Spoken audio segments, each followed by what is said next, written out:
Welcome children, my name is Sumedha. I work at the Manipal International School, Anantapur, heading the middle wing. The pandemic has been atrocious with each one of us. The education sector has been the most affected. There was a time, I would say 5 to 7 years ago, where people were almost convinced with the fact that the education industry will never be affected. Guess what? It has been the most affected the last 2 years. Children not coming to school, parents not willing to send them, trying to homeschool them, and also trying to give them whatever possible time that they have. But is it worthy? Is the life of a teacher just there to teach the child and nothing else?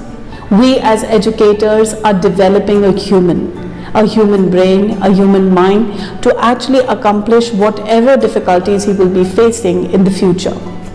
As an educator, my limits are not only to teach you the books and the bookish knowledge that you are getting. No. As an educator, I am multifaceted to go through each and every detail of your development. And there is a difference between development and growth. You have to understand that as a student, what my educator is bringing on, what difficulty he or she might be facing to get in touch with me. This small screen that was actually taken away from you years ago has been given to you in your hand by your parents with this thought that yes, my child will learn something today.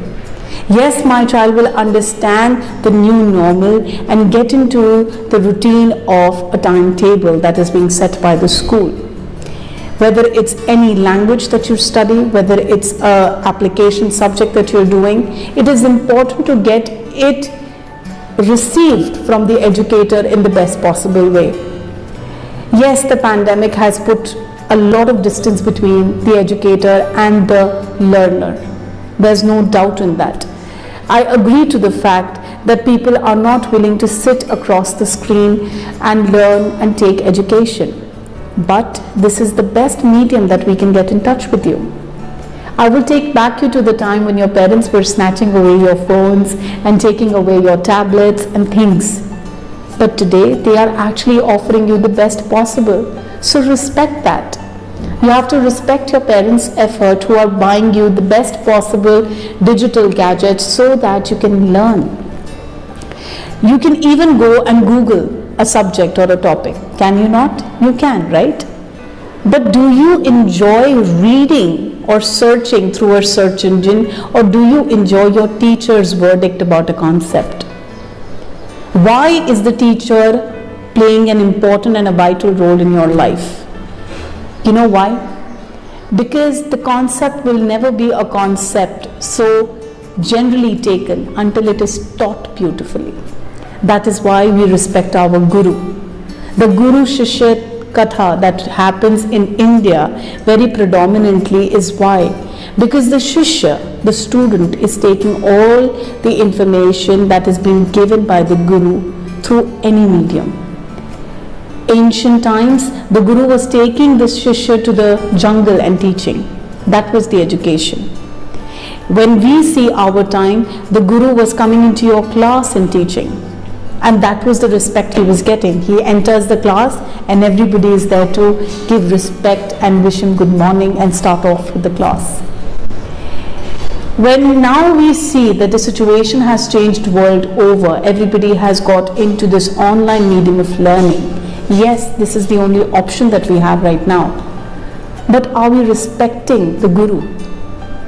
My question is, yes, as a child we get our eyes swollen at times, sitting across 5 to 6 lectures and about 6 to 7 hours in a day. But that respect is going.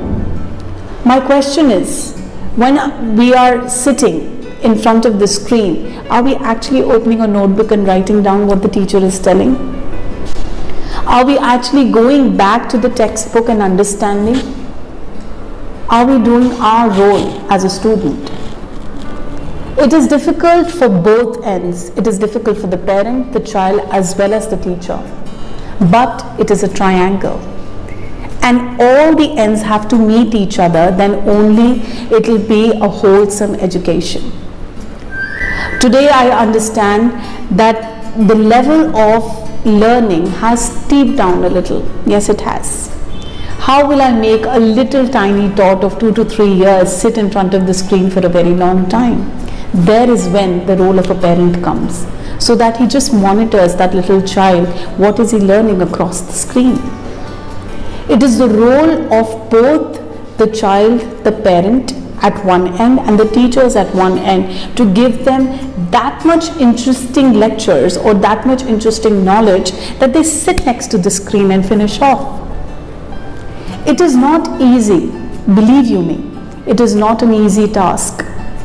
Today I would like to give you a few tips as you're sitting across the screen listening to me and giving me this precious time of yours. Always sit straight so that your back is not affected.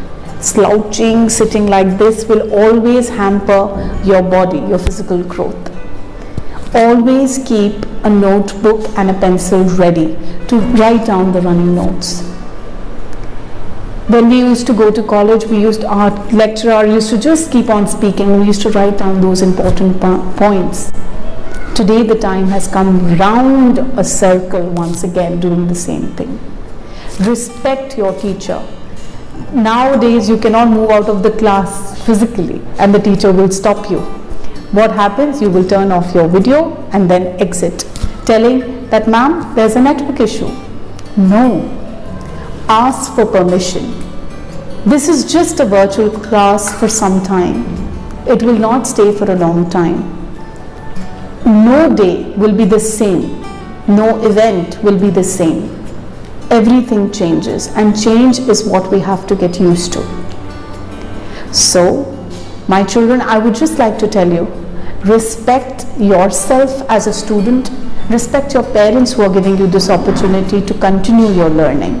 Respect the facilitator who's coming every morning, teaching you, guiding you, so that you will complete your academic year fulfilling all the responsibilities as a student. You will learn, explore, guide yourself and become more compassionate towards life, which is very uncertain. Take blessings of your elders. Take blessings of your teachers. And I will see you the next time giving you more tips and more knowledge about the pandemic and how to just overcome this negativity with a little smile every day, every morning. So, until then, see you. Bye-bye.